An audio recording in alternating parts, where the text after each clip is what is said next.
February 2025 na, magkano na nga ba ngayon ng mga Honda Big Bikes? Yan ang ating aalamin ngayon. Tara!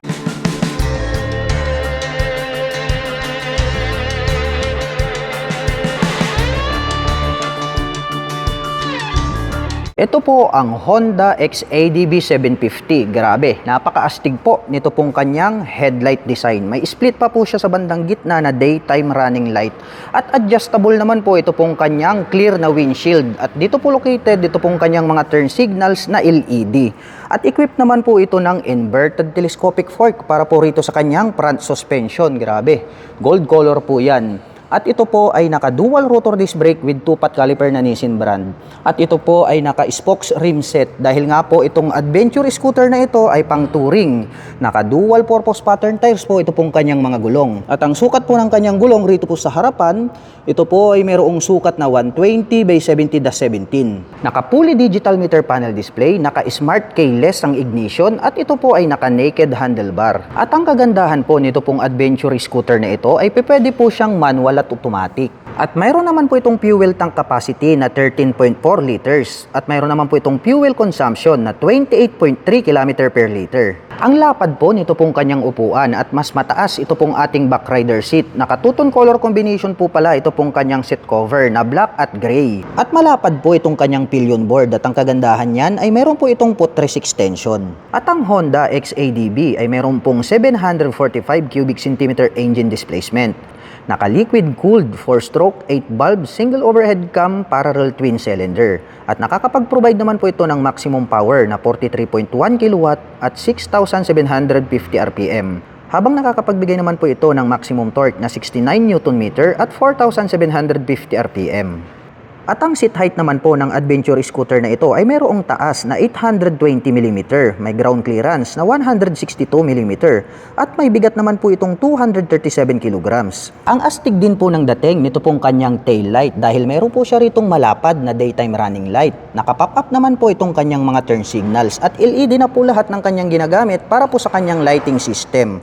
At equipped naman po ito ng single rotor disc brake with single pot caliper na Nissin brand. At gaya po ng sabi ko sa inyo, ito po ay naka-dual purpose pattern tires. At ang sukat naman po ng kanyang gulong rito po sa likuran, ito po ay mayroong sukat na 160 by 60-15. Naka-diecast naman po ito pong kanyang swing arm at equipped po pala ito ng monoshock absorber para po rito sa kanyang rear suspension.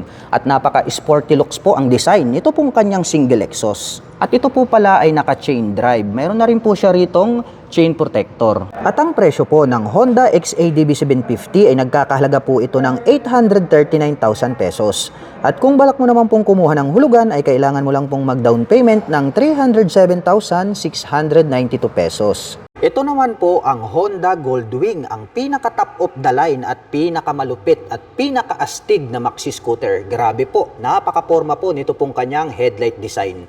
At dito po sa kanyang windshield, dito na po naka-install dito pong kanyang mga turn signals. Napaka-astig talaga at napakalapad at mataas po ito pong kanyang clear na windshield. At dito po sa bandang ibaba, mayroon na din po pala siya ritong built-in na fog light. At ito pong kanyang front suspension ay equipped with diecast na matte black color at mayroon na rin po siyang naka-installed na light reflector. At ito po ay naka-dual rotor disc brake with 2-pot caliper na matte black. At ito po ay naka-cast-wheel na parang kalesa type. At ang sukat naman po ng kanyang gulong rito po sa harapan, ito po ay mayroong sukat na 130 by 70-18. Combination po pala ng analog at digital. Ito pong kanyang meter panel display. May built-in na mga speakers, naka-keyless ang kanyang ignition, at ito po ay naka-naked handlebar. At kung dysfunction naman ang pag-uusapan, mayroon po tayong heated grip na kung saan ay umiinit po ito pong ating hawakan. At mayroon din po tayo ritong heated seat na kung saan ito pong ating driver seat ay pwede po nating painitin. Ganon din po ito pong ating back rider seat. Nandito naman po yung kanyang switch button. Bukod po dyan ay meron na po siyang cruise control at meron na din po siyang built-in na airbag. At ito po palang clear windshield ay electronic adjustable po ito at nandirito naman po ito pong kanyang handbrake. At isa sa mga nagustuhan ko rito ay napakaastig po nito pong kanyang upuan para po siyang sopa kaya talagang magiging comfortable ang inyong riding. At mayroon pa pong built-in na 2 speakers dito po sa magkabila. At mayroon naman po itong fuel tank capacity na 21 liters at mayroon naman po siyang fuel consumption na 18.5 km per liter. At ang Honda Goldwing ay mayroon po itong 1,833 cubic centimeter engine displacement. Naka-liquid cooled, 4-stroke, 24 valve, single overhead cam flat 6 at nakakapag-provide naman po ito ng maximum power na 93 kW at 5,500 RPM. Habang nakakapagbigay naman po ito ng maximum torque na 169 Nm at 4,500 RPM. At ang seat height naman po ng maxi scooter na ito ay may taas na 745 mm, may ground clearance na 129 mm at mayroon naman po itong kabuuang bigat na 388 kg.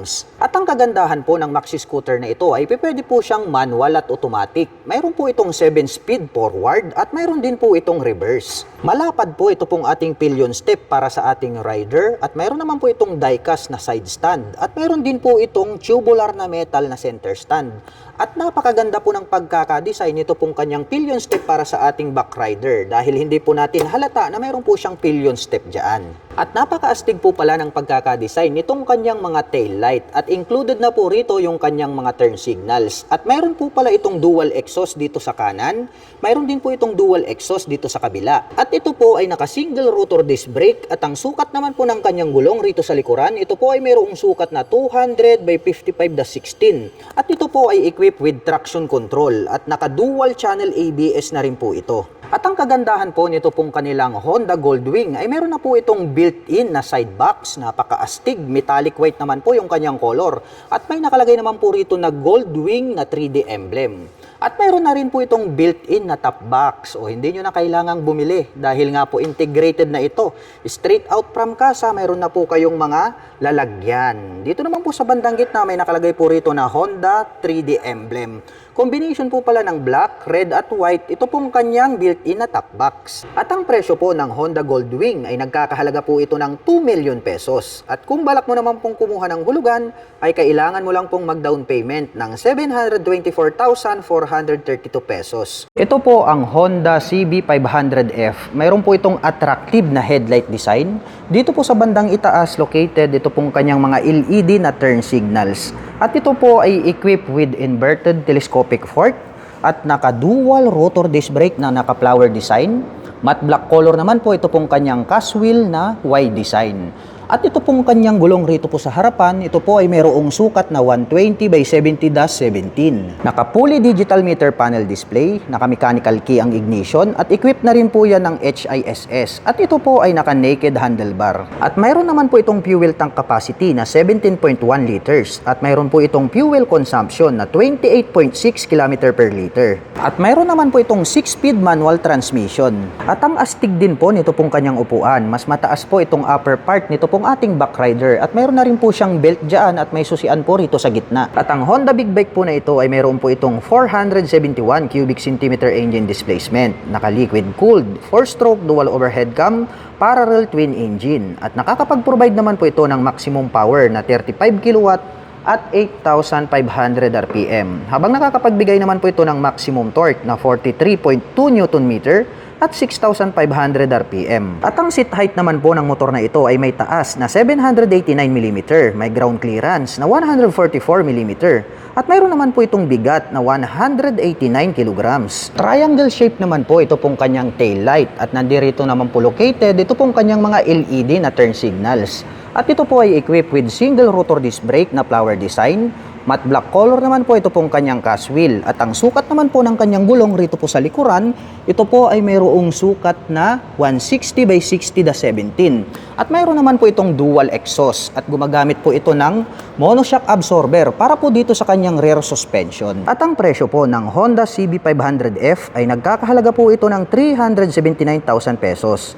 At kung balak mo naman pong kumuha ng hulugan ay kailangan mo lang pong mag-down payment ng 142,576 pesos. Ito po ang Honda African Twin DCT. Grabe, meron po itong napakaangas na headlight design. Dito po sa bandang itaas located dito pong kanyang mga LED na turn signals. At mayroon naman po itong clear na windshield. At ito po pala ay equipped with inverted telescopic fork, gold color. At mayroon naman po itong dual rotor disc brake na naka-flower design. Equipped na rin po ito ng dual channel ABS. At ito po pala ay naka-spokes rim set. At ang kulay po nito is gold color. Nakaterno po yan dito po sa kanyang USD telescopic fork. At ito naman pong kanyang gulong ay mayroon po itong dual purpose pattern tires dahil ito nga po ay adventure touring bike. At ang sukat naman po ng kanyang gulong rito sa harapan ay mayroong sukat na 90 by 90-21. Naka-dual meter panel display, naka-mechanical key ang ignition at ito po ay equipped with HISS. Naka-naked handlebar at ang kagandahan niyan ay mayroon na rin po siyang integrated na USB charging port. At mayroon naman po itong fuel tank capacity na 24.8 liters at mayroon naman po itong fuel consumption na 20.5 km per liter. Naka-two-tone color combination po ito pong kanyang seat cover at ito pong kanyang integrated na grab bar ay converted na po siya as rear carrier. At ang Honda African Twin DCT ay mayroon po itong 1083 cubic centimeter engine displacement to be exact. Naka-liquid cooled overhead cam, 4-stroke with 8 valve, parallel twin with 270 crank and unicam. At nakakapag-provide naman po ito ng maximum power na 75 kW at 7,500 RPM. Habang nakakapagbigay naman po ito ng maximum torque na 112 Nm at 5,500 RPM. At mayroon naman po itong seat height na 820mm to 840mm dahil nga po ito ay adjustable. Pwede po siyang high and low seat. At meron naman po itong ground clearance na 220mm. At ang bigat po ng motorcycle na ito ay may kabuuang 253 kg. Ang cute din po nito pong kanyang LED na tail light. Naka-single rotor disc brake, naka-spokes rim set, at naka-dual purpose pattern tires. At ang sukat naman po ng kanyang gulong rito sa likuran ay mayroong sukat na 150 by 70-18. At very sporty looks naman po ang dating nito pong kanyang dual exhaust. At ang kagandahan po ng African Twin na ito ay naka-dual clutch transmission. So pwede po siyang automatic at pwede naman po siyang manual. At ang kagandahan niyan ay equipped na rin po ito ng cruise control. Naka-diecast na silver color ito pong kanyang swing arm at ito po ay equipped with monoshock absorber para po dito sa kanyang rear suspension. At meron po tayong makikitang susian dito na kung saan ay pwede po nating buksan ito pong upper part nitong kanyang upuan. At ang presyo po ng Honda African Twin DCT ay nagkakahalaga po ito ng 1,170,000 pesos. At kung balak mo naman pong kumuha ng hulugan ay kailangan mo lang pong mag-down payment ng 426,505 pesos. Ito po ang Honda Rebel 500. Mayroon po itong rounded shape na headlight design. Gumagamit po ito ng 4 projector lights. At ito pong kanyang mga turn signals ay bilugan lang din dahil nga ito po ay isang classic bike. At equipped naman po ito ng traditional na telescopic fork, black color. At mayroon naman po itong single rotor disc brake along with 2-pot caliper. At ito pong kanyang cast wheel is matte brown color. At ito naman pong kanyang gulong is naka-semi dual purpose pattern tires. At ang sukat naman po ng kanyang gulong rito po sa harapan, ito po ay mayroong sukat na 130 by 90-16. Naka-fully digital meter panel display, naka-mechanical key ang ignition, at ito po ay naka-naked handlebar. At mayroon naman po itong fuel tank capacity na 11.2 liters at mayroon naman po itong fuel consumption na 27 km per liter. Ang cute po pala nitong kanyang upuan. Black color naman po ito pong kanyang seat cover. At mayroon naman po itong 6-speed manual transmission. At ang Honda Rebel ay mayroon pong 471 cubic centimeter engine displacement. Naka-liquid cooled 4-stroke dual overhead cam, parallel twin with 8 valves. At nakakapag-provide naman po ito ng maximum power na 33.8 kW at 8,500 RPM. Habang nakakapagbigay naman po ito ng maximum torque na 43.3 Nm at 6,000 RPM. At ang seat height naman po ng motor na ito ay may taas na 690mm, may ground clearance na 136mm at mayroon naman po itong bigat na 191 kg. Oblong naman po ito pong kanyang LED na tail light, bilugan naman po ito pong kanyang mga turn signals at ito po ay equipped with dual shock absorber para po dito sa kanyang rear suspension. At equipped po ito ng tubular metal na swing arm. At ito pong kanyang mag wheels is matte brown color. At ang sukat naman po ng kanyang gulong rito sa likuran, ito po ay mayroong sukat na 150 by 80-16. Naka-single rotor disc brake with single exhaust. At equipped na rin po ito ng dual channel ABS. At ang presyo po ng Honda Rebel 500 ay nagkakahalaga po ito ng 399,000 pesos. At kung balak mo naman pong kumuha ng hulugan, ay kailangan mo lang pong mag-down payment ng 149,755 pesos. Ito po ang Honda Transalp XL750. Mayroon po itong maangas na headlight design. Meron po itong clear visor at dito naman po located ito pong kanyang mga LED na turn signals. At ito po ay equipped with inverted telescopic fork. Mayroon po itong dual rotor disc brake na naka-flower design. At ito pong version na to ay naka-spokes rim set dahil nga ito po ay isang adventure touring bike. At ito naman po ay naka dual purpose pattern tires. At ang sukat naman po ng kanyang gulong rito po sa harapan, ito po ay mayroong sukat na 90 by 90-21. Naka fully digital meter panel display, naka mechanical key ang ignition at equipped na po ito ng HISS. At ito po ay naka naked handlebar. At mayroon naman po itong 16.9 liters na fuel tank capacity. At mayroon naman po itong fuel consumption na 23.5 km per liter. Malapad po itong kanyang upuan at malambot. Black color naman po itong kanyang seat cover. At ito naman pong kanyang integrated na grab bar ay converted na po siya as rear carrier. At ang Honda Transalp ay mayroon po itong 755 cubic centimeter engine displacement. Naka liquid cooled overhead cam 4-stroke with 8 valve. Parallel twin with 270 crack and unicam. At nakakapag-provide naman po ito ng maximum power na 67.5 kW at 9,500 RPM.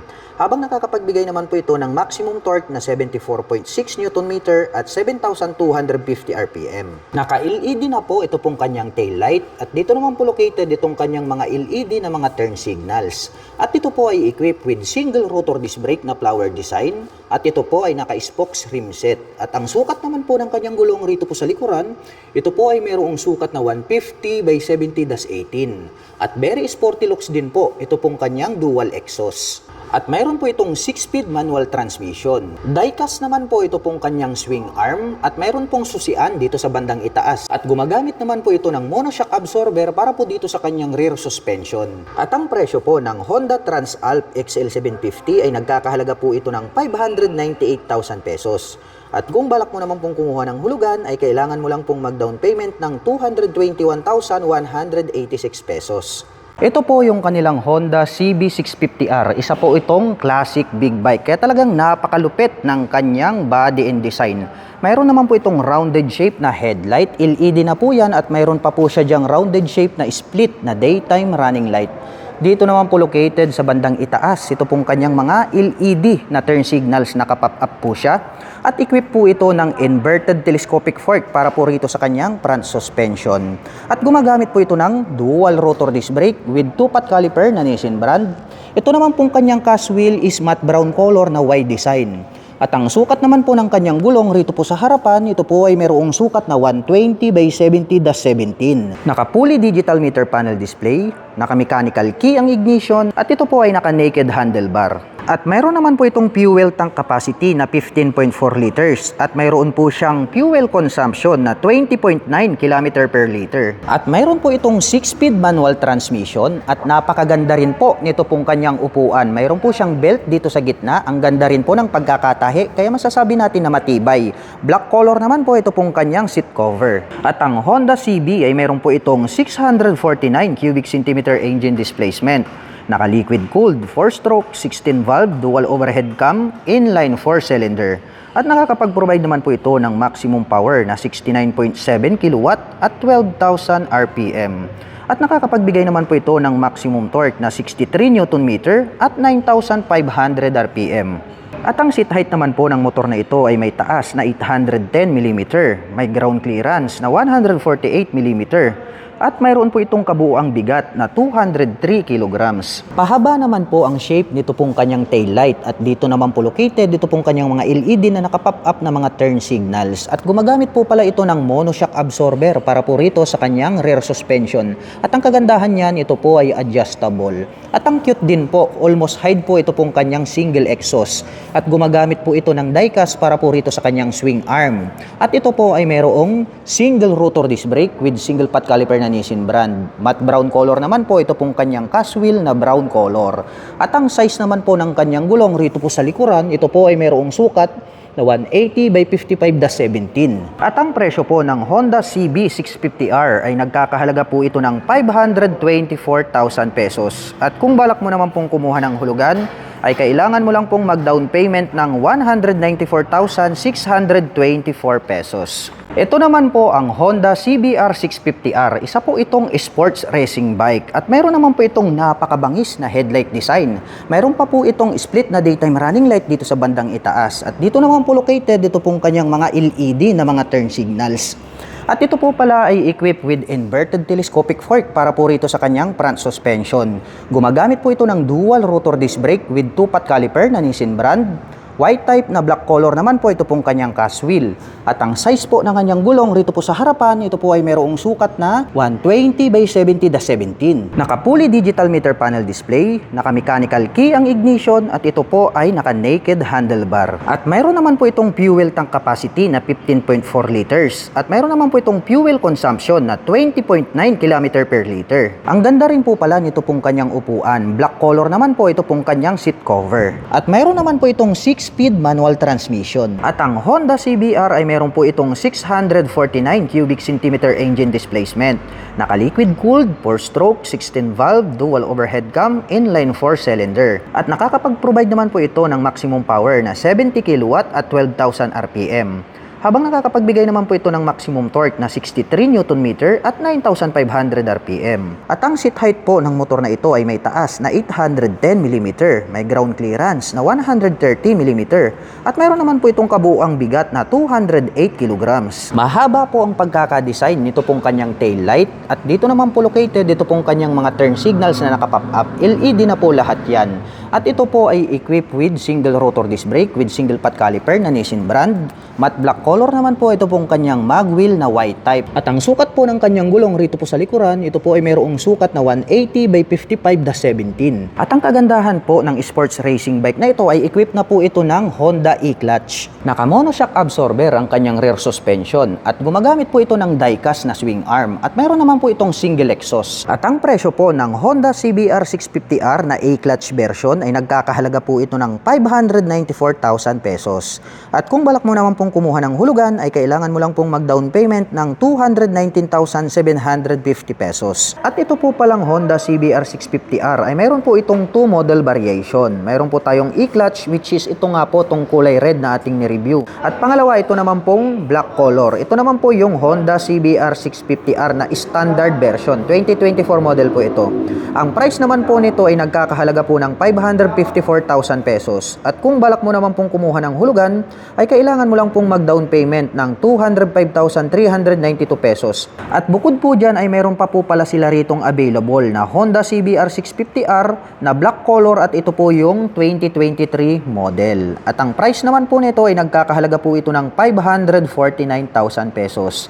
At kung balak mo naman pong kumuha ng hulugan, ay kailangan mo lang pong mag-down payment ng 203,598 pesos. Ito naman po yung kanilang Honda CL500. Mayroon po itong rounded shape na headlight design. Gumagamit din po ito ng 4 projector lights. At bilog din po ito pong kanyang mga nakapop up na mga turn signals. At gumagamit naman po ito ng traditional na telescopic fork dito sa harapan. At nagkaroon po siya dyan ng rubber boots. Mayroon naman po itong single rotor disc brake with 2 pot caliper na Nissin brand. At ito po ay naka-cast wheel. At itong kanyang gulong ay naka-dual purpose pattern tires. At ang sukat naman po ng kanyang gulong rito sa harapan, ito po ay mayroong sukat na 110 by 80/19. Naka-fully digital meter panel display, naka-mechanical key ang ignition, at ito po ay naka-naked handlebar. At mayroon naman po itong fuel tank capacity na 12.2 liters. At mayroon naman po siyang fuel consumption na 27.1 km per liter. At mayroon naman po itong 6-speed manual transmission. Ang astig din po nito pong kanyang upuan. Matte black color naman po itong kanyang seat cover, at nagkaroon po siya rito ng belt sa bandang gitna. At ang Honda CL ay meron po itong 471 cubic centimeter engine displacement. Naka-liquid cooled dual overhead cam, 4-stroke 4-valve 2-cylinder. At nakakapag-provide naman po ito ng maximum power na 33.8 kW at 8,500 RPM. Habang nakakapagbigay naman po ito ng maximum torque na 43.3 Nm at 6,000 RPM. At ang seat height naman po ng motor na ito ay mayroong taas na 790 mm, may ground clearance na 155 mm, at mayroon naman po itong kabuuang bigat na 190 kg. Oblong naman po ito pong shape ng kanyang tail light, at rounded shape naman po ito pong kanyang mga turn signals. At ito po ay equipped with dual shock absorber para po dito sa kanyang rear suspension. At ang kanyang swing arm is tubular po siya na metal, black color. Ang kanyang cast wheel is white type po na black color. At ito pong kanyang gulong is naka-dual purpose pattern tires.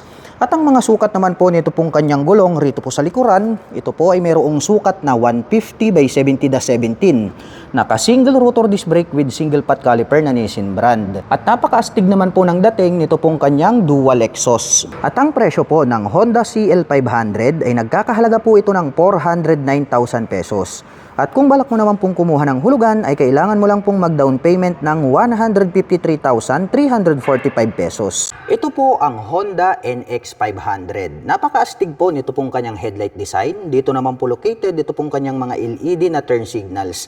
At mayroon naman po itong clear color na visor. At ito po ay equipped with inverted telescopic fork glossy black color, naka dual rotor disc brake na flower design at equipped na po ito ng dual channel ABS. At ang kanya pong gulong rito sa harapan ay naka dual purpose pattern tires.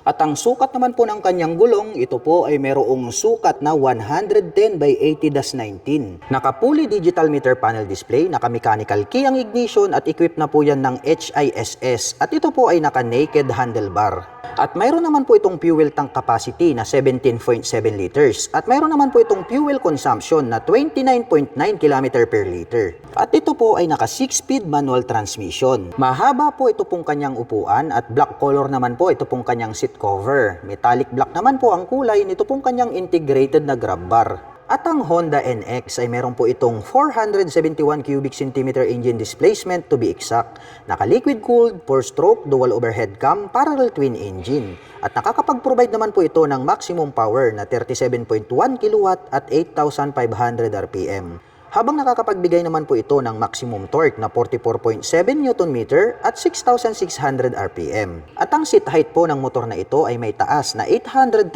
mm, may ground clearance na 181 mm, at may bigat naman po itong 196 kg. At pahaba po ang hugis nito pong kanyang LED na taillight. At nandirito naman po located ito pong kanyang mga LED na turn signals. At ito po ay naka single rotor disc brake with single pot caliper para sa kanyang rear braking system. Ang kanyang cast wheel is matte black color na wide design. At ito po ay naka dual purpose pattern tires. At ang sukat naman po ng kanyang gulong rito po sa likuran, ito po ay mayroong sukat na 160 by 60-17. At ito po ay mayroong dual exhaust. At equipped naman po ang kanyang suspension dito sa likuran ng monoshock absorber. At ang presyo po ng Honda NX500 ay nagkakahalaga po ito ng 409,000 pesos. At kung balak mo naman pong kumuha ng hulugan ay kailangan mo lang pong mag-down payment ng 153,345 pesos. At para naman sa mga nakapanood ng video na ito at interesado pong maglabas ng mga Honda Big Bikes ay maaari nyo po akong i-PM at i-message. At ako na din po yung magre-recommend sa inyo ng pinakamalapit na Honda Big Bike dealers sa inyong lugar para hindi na rin po kayo mahirapan. Hanggang sa muli, kita-kits po tayo sa mga susunod na video updates. Bye-bye!